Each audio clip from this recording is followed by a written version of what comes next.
Hello folks, Jonathan Milam here. I do hope you're having a great day. I've got two custom trumpets here. The first that I'm going to play is a Jaeger, and there is no mark on it other than that. However, it is a little unusual for a Jaeger trumpet. He's put a heavier bell on it. Fantastic horn.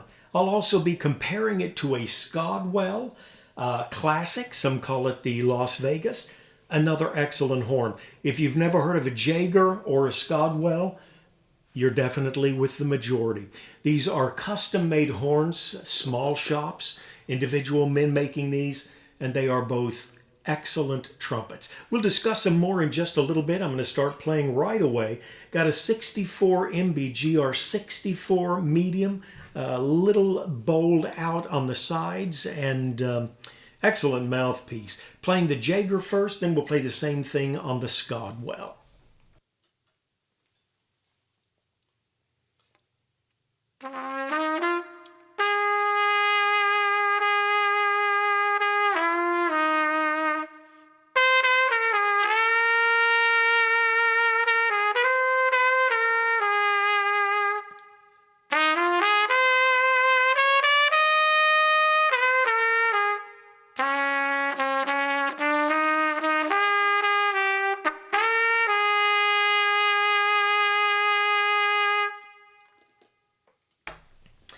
Okay, we'll do that same thing with the Scodwell now.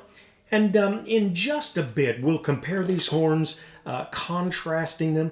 They really are different. And I think they lean potentially, well, I don't want to say that they're one-trick ponies. Either one of these could do anything. But I'll share with you what I think their strong points are. Okay, the Scodwell Classic, or Las Vegas as some call it, with the GR64 medium bowled out mouthpiece.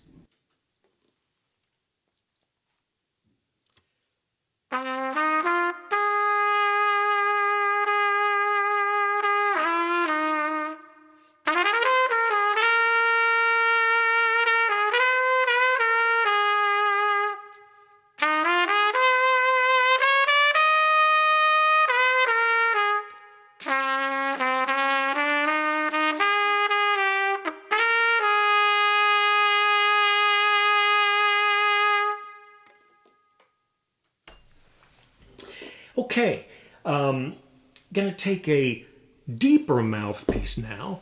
Trumpet flugel, if you're looking for a dark sound, intimate circumstance. Mouthpiece that I just had given to me. Got another horn a few days ago. In fact, the Jaeger. And friend of mine up in Canada, thank you very much, Heather, sent this Joseph Clear JK exclusive mouthpiece. I would call it a trumpet flugel. But if you're looking for a deep tone, I do like this mouthpiece. We'll try it first of all again with the Jaeger, and we'll play that same song. We'll lower it a fourth.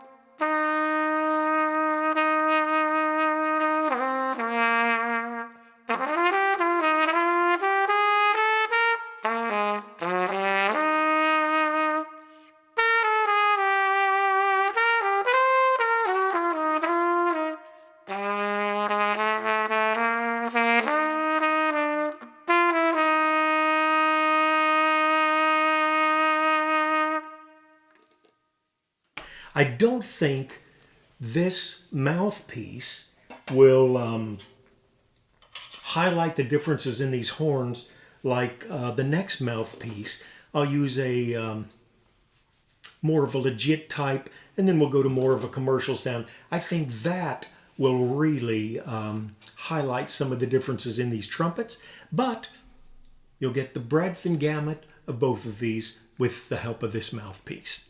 This is the Scodwell.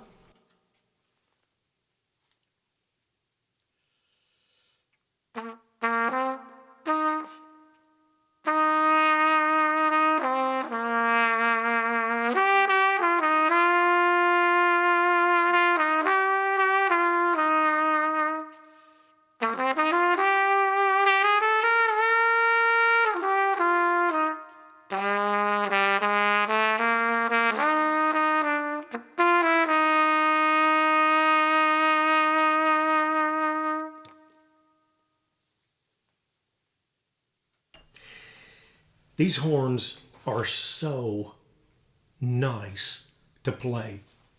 When you have a shop that has experienced horn makers and they're spending all their time one horn at a time, the valves on both of them are flawless. Such excellent feel. Slides, ditto.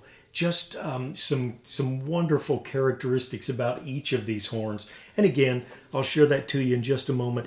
Give my lips a rest before I hit the commercial mouthpiece. The upper range is not my forte. And so I'll take a moment to describe them in just a minute. But now I'm going to take what I'd consider a pretty much legit mouthpiece. I play the 7 rem, essentially the GR64, Warburton 6, this JK. They're all about the 7 rem, like a box 7 rem. But a little more legit mouthpiece here. If you're wondering what these horns could do, well, I like to do the Lord's Prayer right now. But I monetize these videos, so at least I can make a nickel every 3 or 4 days, which is probably what it comes up to.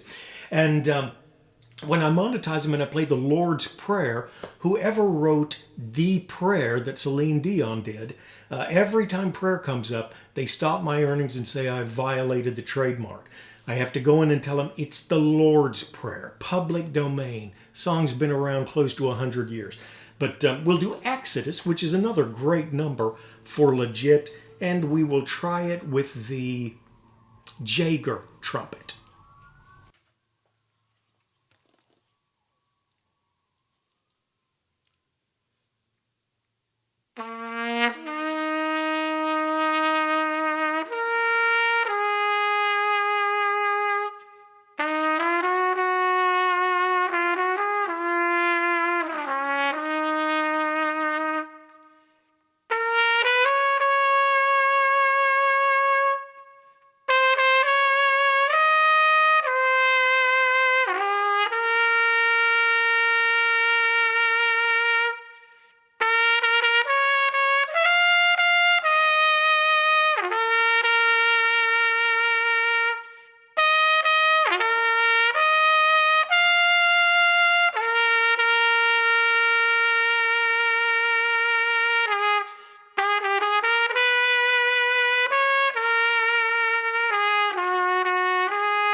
Okay, while I've got it in hand, this is a probably about like a 37 bell, probably close to that, just judging from the grip here.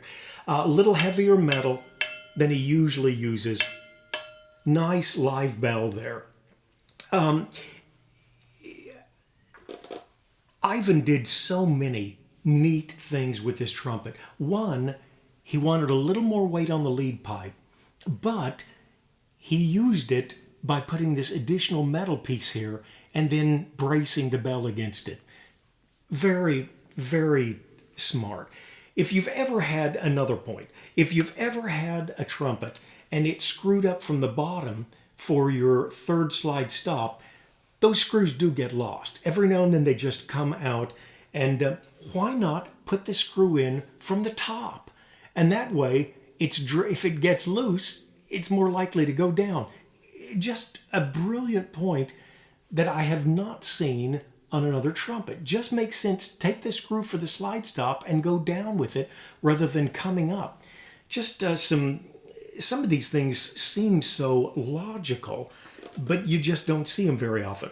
He feels that nickel silver gives you a better feel when you're playing the trumpet. And both of these finger buttons on both the Jaeger and the Scodwell have got an excellent feel. No idea who's making the valve block here, but he also used, the top caps screw in, the threads are on the top cap, giving them a little more weight. And it's the same thing with the bottom caps. You want a little more weight in this area of the horn, so putting the threads on, which Getzen also does, just a very good idea to add more weight in that specific area. Okay, let's see if I can get that valve cap back on now. All right. Now, was there anything else I was going to say about this trumpet? Not a ding, not a dent. Long story, how the original user got this horn and then just never used it. Believe me, it's not a quality issue. Trent Austin did a review of a Jaeger trumpet several years ago. You can Google it here on, or search here on YouTube for that. And he, somewhere near the beginning of that video, he says, if Ivan was charging $1,000 more for these trumpets, they would still be of value at that price. This would compare very well to $3,000 and $4,000 trumpets, but I suspect you can get it for less than that. And used, it's just a tremendous bargain. There's a little bit of acid bleed here, nothing to do with Ivan there. That's just part of the process of making bells. Does happen. It shows much more, of course, on lacquer horns than it would on silver-plated horns, where it's not going to show. Not any problem with the metal or anything like that. Just a facet of the process when they're making the bell and using some cleaner on it. Okay, we're going to take the Scodwell now. We'll play that same thing. Same song, and then we'll address some of the unique features of this Scodwell classic. And again with the legit Reeves 42B mouthpiece.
All right.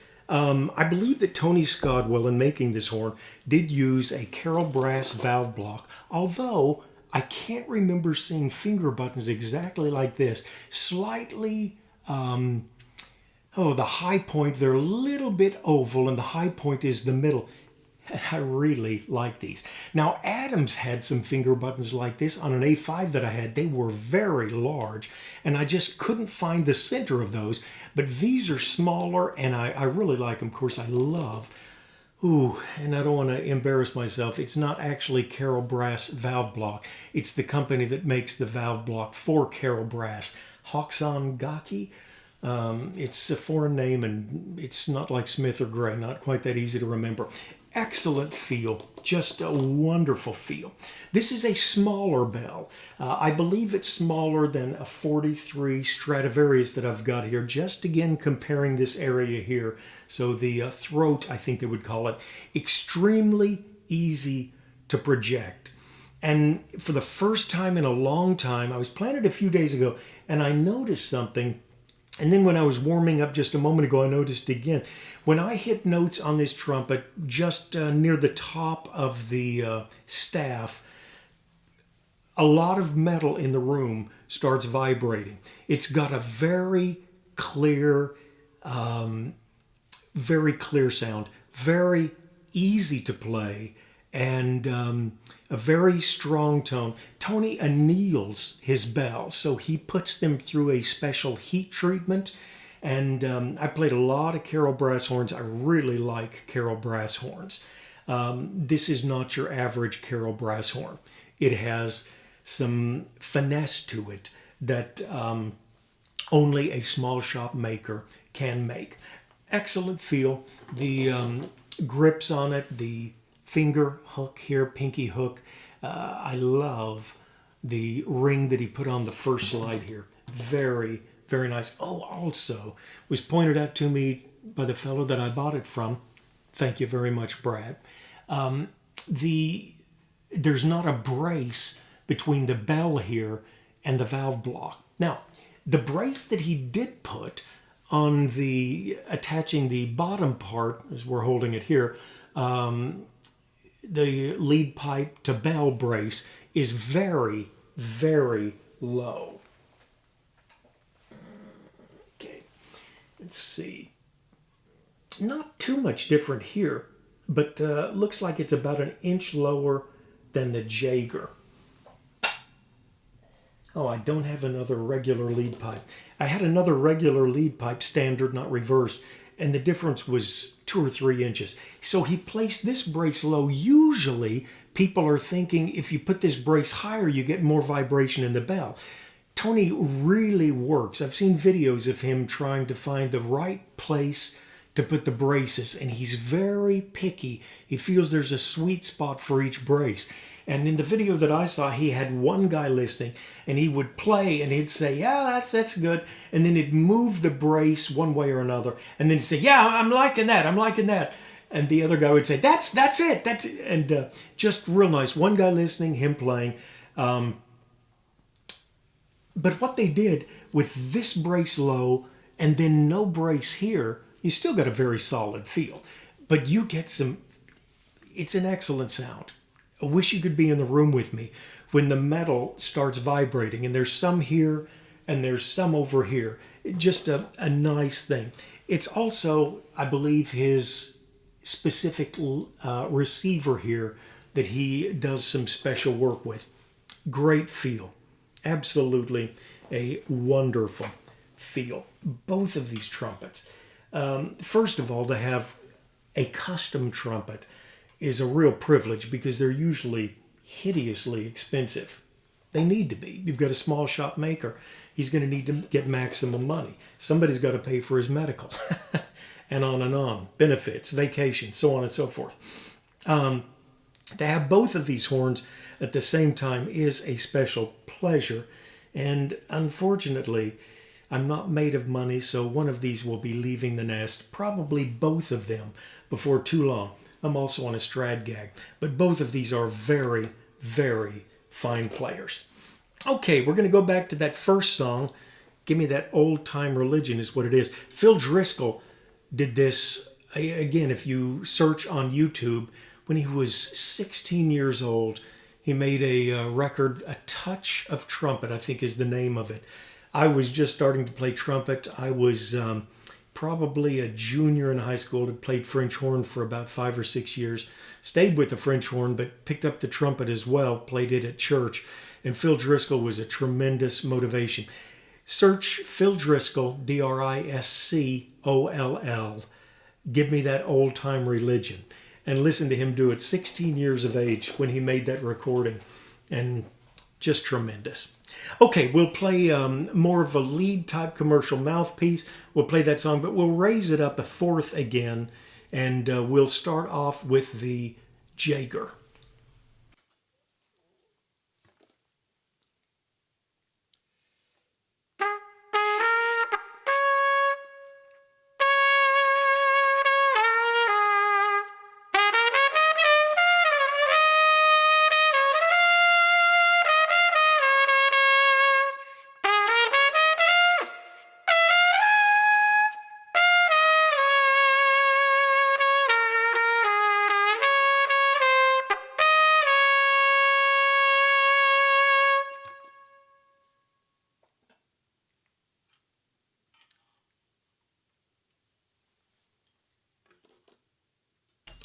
Okay, we'll play that same song, more of a commercial mouthpiece. This is GR's 64 medium shallow with their tighter number 1 backbore.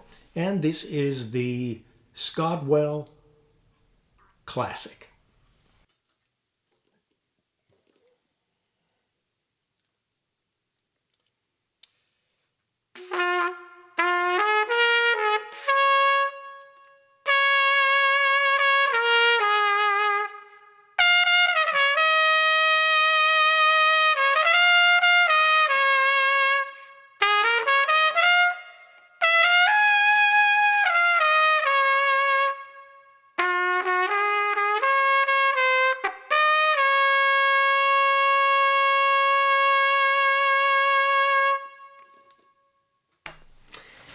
right, folks.